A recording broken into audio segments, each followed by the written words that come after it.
So therefore, that's why it is so important that you work with your mind. Before, it was with the body, it was sacrifices, abstinences. Do not eat, do not drink, do not touch, do not do this. But when the covenant changed after the cross, then the mind entered. And when the mind entered, there is where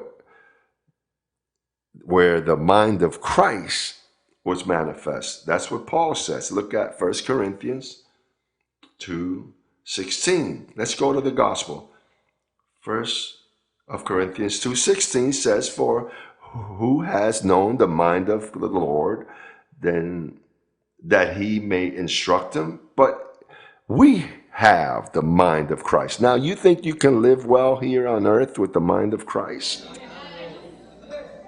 Thinking as he thinks? Paul said, those of grace, not those of the law, those of grace have the mind of Christ activated. Do you know that that is what religion killed?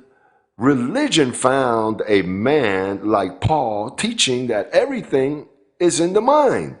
So therefore, the apostles preferred to continue a religious routine of ceremonies and the washings of feet that prevented folks to think. And for 2,000 years, folks did not think. They did works. They kept rudiments. Yes, they did what they heard, but nothing they heard had to do with the knowledge of God. I also walked like that for a while until one day that information arrived that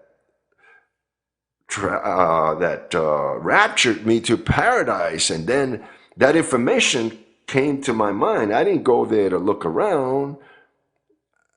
I didn't see anything. I saw very little, but the information, I would receive it. And the last day, or the following day after I came out of that vision, I begun to think the mind of Christ. For the first time, it activated. After Paul, no one had the mind of Christ activated. Everybody reasoned. They talked about grace, but it was mixed. It did not take you to the truth and the content of that truth.